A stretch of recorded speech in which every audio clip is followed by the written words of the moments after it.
तुमने सुना होगा लोगों को कहते, और तुमने अपनी किताबों में भी ऐसे गीत पढ़े होंगे और ऐसी बातें सुनी होंगी, और तुम भी जैसे जैसे बड़ी होती जाओगी तुम्हें इस बात का अनुभव होगा, इस बात का अनुभव होगा कि बचपन में जो सुख और आनंद था वो बाद के दिनों में निरंतर कम होता जाता है। बूढ़े लोगों से पूछो, वो कहेंगे बचपन में बहुत आनंद था, और उसके बाद फिर कोई आनंद नहीं, और उनका मन होता है कि वो वापस बच्चे हो जाएं, फिर लौट जाएं बचपन में। लेकिन जिंदगी में पीछे लौटना तो असंभव है। लेकिन ये बात कि लोग कहते हैं कि बचपन बहुत आनंद का काल है, क्या अर्थ रखती है? ये देखने में बहुत अच्छी मालूम पड़ती है, ये बात बहुत गलत और बहुत खतरनाक है। इस बात का ये मतलब है कि बचपन के बाद जिंदगी रोज ज्यादा से ज्यादा दुखी होती चली जाती। होना तो चाहिए था उल्टा, होना तो ये चाहिए था कि बचपन के बाद जिंदगी रोज रोज ज्यादा खुशी और आनंद से भरती जाती, क्योंकि बचपन तो है शुरुआत।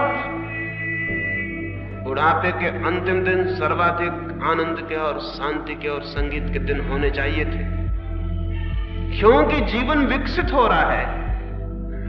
अगर जीवन विकसित हो रहा है तो बचपन तो शुरुआत है, प्रारंभ है, बुढ़ापा पूर्णता है। तो बुढ़ापे में आनंद, बुढ़ापे में उपलब्धि, बुढ़ापे में ऐसा लगना चाहिए था कि हम जीवन जिए और हमने कुछ पाया। लेकिन लगता है ये कि बूढ़ा आदमी कहता है कि बचपन के दिन बहुत अच्छे थे। इसका मतलब साफ है, उस आदमी के जीवन की दिशा ठीक से नहीं चली, उसने जीवन की कला को नहीं जान पाया, वो जीवन कैसे विकसित हो इसके रहस्य को नहीं समझ पाया, वो उन सूत्रों को नहीं पहचान पाया जिनके द्वारा जीवन निर्मित होता, कुछ उपलब्ध होता, कोई संपदा मिलती। लेकिन ये सबके साथ सच है, तुम अभी छोटी हो, लेकिन तुम्हें अभी भी इस बात की खबर मिलनी शुरू हो गई होगी कि बचपन के दिन अच्छे थे। अगर तुमको ऐसा लगने लगा हो तो तुम समझ लेना कि तुम्हारी जिंदगी गलत रास्तों पर चलनी शुरू हो गई। खुशी बढ़ती जानी चाहिए, जीवन के साथ आनंद बढ़ता जाना चाहिए। रोज रोज लगना चाहिए कि कल कुछ भी न था, आज जो है उसके सामने। हर दिन जब आए नया दिन तो वो और बड़ी खुशी और बड़ा संगीत और बड़ा सौभाग्य लेकर आना चाहिए। तभी तुम समझना कि तुम्हारा जीवन ठीक दिशा में चल रहा है। नहीं तो जीवन तो एक पतन हो गया। बचपन में थी खुशी और बुढ़ापे में दुख, तो जीवन तो एक पतन हो गया, विकास नहीं, नीचे गिरना हो गया, ऊपर उठना नहीं। ये तो बड़ी आश्चर्य की बात है, और ये इतनी आश्चर्य की बात भी हमें दिखाई नहीं पड़ती है। पहली बात, जीवन केवल उनको मिलता है, जीवन के आनंद को केवल वे ही उपलब्ध होते हैं जो जीवन की कला को, आर्ट ऑफ लिविंग को सीख पाते हैं। तो ही सार्थकता मिलती है, और नहीं तो सब व्यर्थ हो जाता है। मनुष्य पैदा तो बहुत होते हैं, लेकिन जीवन को बहुत थोड़े से लोग जान पाते हैं। कौन से रास्ते हैं जिनसे जीवन जाना जा सके और पाया जा सके? पहली बात, बिल्कुल आधार में, बुनियाद में जो बात जाननी जरूरी है वो ये जो मैंने जड़ों के संबंध में कही। जीवन की कला, सबसे पहले जीवन की जड़ों को जानने की कला है। ये जानना जरूरी है कि मेरे जीवन का केंद्र कहां है, जहां से प्राण शक्ति पाते हैं। वो कहां है? वो बाहर है या भीतर? वो मेरा शरीर है या शरीर से भी कोई और गहरी चीज? कहां से मेरा जीवन प्राण पाता है, कहां से शक्ति पाता है, कहां से मेरे जीवन का सारा आधार है? निश्चित ही, जैसा मैंने कहा, अगर हम किसी वृक्ष के पास जाएं तो जड़ें दिखाई नहीं पड़ती। जड़ें तो जमीन के भीतर छिपी होती हैं। क्यों छिपी होती हैं जमीन के भीतर, कभी सोचा? जमीन के भीतर इसलिए छिपी होती हैं जीवन का जो भी काम है, जीवन की जो भी प्रक्रिया है, जीवन की जो भी रहस्यपूर्ण विकास की गति है, वो सब मौन, शांत, एकांत में कार्य करती है। अगर हम किसी आदमी को 10-5 दिन न सोने दें, वो पागल हो जाएगा। क्यों? क्योंकि जीवन की जो भी गति थी, स्वास्थ्य का जो भी क्रम था, वो सब नींद में काम करता था। जब आदमी सोया हुआ था, तब उसके सारे प्राण काम में संलग्न हो जाते थे। एक आदमी को हम जगा रखें 15 दिन तक, वो पागल हो जाएगा। और ज्यादा दिन जगा रखें, वो मर भी जा सकता है, आत्महत्या भी कर ले सकता है। चीन में पुराने दिनों में आदमी को सजा देते थे, तो सबसे बड़ी सजा यही थी कि उसको सोने न दिया जाए, उसे जगाए रखा जाए। 2 सिपाही खड़े रहेंगे 24 घंटे और उसको जगाते रहेंगे, उसको खीलियों से छेदते रहेंगे ताकि वो सो न पाए। और 2-4 दिन के भीतर ही वो इतनी असह्य पीड़ा अनुभव करने लगता था, चिल्लाने लगता था, पागल हो जाता था, सिर दीवालों से फोड़ने लगता था। मौत से भी ज्यादा पीड़ा उसे झेलनी पड़ती थी। क्या हो गई तकलीफ? तकलीफ ये हो गई कि जीवन की शक्तियां जो काम करती थी, जिनसे रोज रोज ताकत मिलती थी, जिनसे रोज रोज बल मिलता था, रोज रोज थकान मिट जाती थी, वो काम करना उन्होंने बंद कर दिया। क्योंकि उनके काम करने के लिए जरूरी था कि सब मौन हो जाए, शांत हो जाए, चुप हो जाए, सब सो जाए।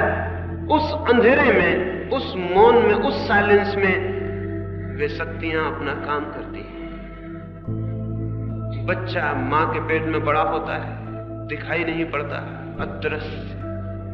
जड़ें जमीन के भीतर छिपी होती हैं, दिखाई नहीं पड़ती हैं और काम करती रहती हैं। हमारे शरीर में 24 घंटे जीवन काम कर रहा है, हमें पता भी नहीं चलता। खून बह रहा है, हड्डियां बन रही हैं, मांस बन रहा है। तुमने खाना खा लिया है, वो अंधेरे में जाके पच रहा है, खून बन रहा है, मांस बन रहा है। सारा जीवन अंधेरे में मौन काम कर रहा है। एक एक आदमी के शरीर के भीतर इतनी बड़ी फैक्ट्री काम कर रही है कि अगर वो शोरगुल करे तो दुनिया में जीना मुश्किल हो जाए। अब तक आदमी कोई फैक्ट्री नहीं बना सका जिसमें रोटी से खून बन सके, जिसमें हम रोटी डालें और खून तैयार हो जाए, जिसमें हम घास डालें और दूध बन जाए, जिसमें हम कुछ चीजें डाल दें और हड्डियां तैयार हो जाएं। अब तक हम तैयार नहीं कर पाए। हम नहीं तैयार कर पाएंगे, क्योंकि जो भी हम तैयार करेंगे वो इतना ऊपर और साफ होगा। और जिंदगी के काम के लिए इतना चुप, इतना मौन, इतनी सीक्रेसी चाहिए, इतनी गुप्तता चाहिए कि उसका किसी को पता भी ना चले।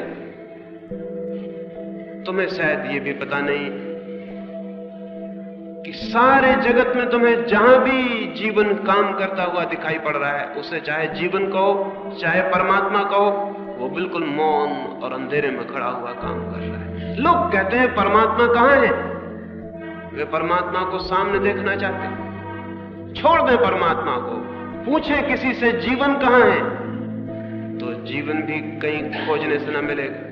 जीवन भी मौन, जड़ों में, अंधेरे में काम कर रहा है, चुपचाप। उसी जीवन से सारे पौधे पैदा होते हैं, पशु और पक्षी और मनुष्य और चांद और तारे। उसी जीवन की अंधेरे में छिपी हुई प्रक्रियाओं से सब कुछ पैदा हो रहा है। लेकिन नासमझी में ये हो सकता है कि हम मान लें कि जो दरख्त दिखाई पड़ रहा है ऊपर जमीन के, वही सच है, भीतर छिपी हुई जड़ें है ही नहीं, क्योंकि दिखाई नहीं पड़ती। जो नहीं दिखाई पड़ता वो नहीं है। अगर हम ये तर्क हमारे ख्याल में हो, जो हम सबके ख्याल में है, जो दिखाई पड़ता है वो है, जो नहीं दिखाई पड़ता वो नहीं है। अगर ये ख्याल हमारे ऊपर आ जाए तो फिर हम जड़ों की फिक्र छोड़ देंगे, पौधों की, पत्तों की फिक्र करेंगे, शाखाओं की फिक्र करेंगे। क्या ये पौधा बहुत दिन जिएगा? और अगर जिएगा भी तो रोज रोज कुम्हलाता जाएगा, रोज रोज इसकी हरियाली कम होती जाएगी, रोज रोज इसमें फूल आने कम होते चले जाएंगे। एक दिन ये पौधा मर जाएगा। अगर पौधा कुम्हलाने लगेगा तो हम समझ जाएंगे कि कोई भूल हो रही। लेकिन आदमी रोज रोज कुम्हलाता जाता है और हम नहीं समझ पाते कि कोई भूल हो रही। और आदमी रोज रोज दुखी और उदास होता चला जाता है और हम नहीं पहचान पाते कि कोई भूल हो रही। एक भूल हो रही है, हम आदमी की जड़ों को भूल गए हैं। हम आदमी के भीतर जो अदृश्य जीवन की शक्तियां हैं उनका हमें कोई स्मरण नहीं, उनका हमें विस्मरण हो गया है, उनकी हमें कोई याद नहीं। जीवन की कला में जीवन की जड़ों को खोजना पहली बात है। निश्चित ही जड़ें भीतर है, क्योंकि वहीं से सब विकसित होता है। हमारा प्रेम कहां से विकसित होता है? कभी तुमने सोचा? हमारा चिंतन कहां से जन्मता है? तुमने कभी सोचा? हमारी सारी शक्ति कहां से आती है? कभी तुमने ख्याल किया? भीतर से। एक दिन अचानक हमारे भीतर विचार का जन्म होता है, प्रेम का जन्म होता है। हमारे भीतर से कुछ उठता है और बाहर की तरफ फैलता चला जाता है। जीवन भीतर से बाहर की तरफ है, लेकिन हमारी सारी शिक्षा, हमारा सारा समाज, हमारी सारी संस्कृति बाहर से भीतर की तरफ है। हम क्या कर रहे हैं अपने विद्यापीठों में, अपने स्कूलों में? कुछ ज्ञान बाहर से भीतर डाल रहे हैं, कुछ बातें सिखा रहे हैं, सीख लो। बाहर से डाली जा रही हैं बातें और भीतर हम उन्हें इकट्ठा कर रहे हैं। ये ज्ञान झूठा है, ये ज्ञान जीवन की तरफ नहीं ले जा सकता। हाँ, इस ज्ञान से नौकरी मिल सकती है, इस ज्ञान से आजीविका चल सकती है, इस ज्ञान से वस्त्र मिल सकते हैं और अच्छा मकान मिल सकता है। इस ज्ञान से बाहर की कुछ चीजें मिल सकती हैं, क्योंकि यह ज्ञान बाहर से आया हुआ है, लेकिन इस ज्ञान से भीतर की जड़ें नहीं मिल सकती, मनुष्य की आत्मा नहीं मिल सकती, क्योंकि उसे जानने के लिए उस ज्ञान का भी जन्म होना चाहिए जो भीतर से आता है। इसलिए आदमी एक तरह के बहुत असंतुलित दशा में खड़ा हो गया है। उसका जड़ों से संबंध टूट गया है, वो अपनी ही रूट से टूटा हुआ है, अपनी ही जड़ों से उसका कोई वास्ता नहीं। क्या करें, कैसे हम अपनी जड़ों को खोज पाएं?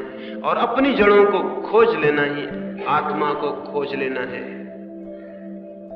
धर्म का यदि कोई अर्थ है तो यही कि व्यक्ति अपनी आत्मा को कैसे खोज ले। और आत्मा से मतलब है जीवन की जड़ें, जहां से हमारे जीवन के पौधे में सारी शाखाएं निकलती हैं, उस जगह को हम कैसे खोज लें। और अगर हम उसे खोज पाएं तो हमारा आनंद प्रतिदिन बढ़ता चला जाएगा और हमारे जीवन की हरियाली बढ़ती चली जाएगी और हमारी खुशी बढ़ती चली जाएगी। मृत्यु के क्षण में जाकर हम परिपूर्ण जीवन तक पहुंच जाने चाहिए। मरते वक्त आदमी उतना आनंदित होना चाहिए जितना कभी न था।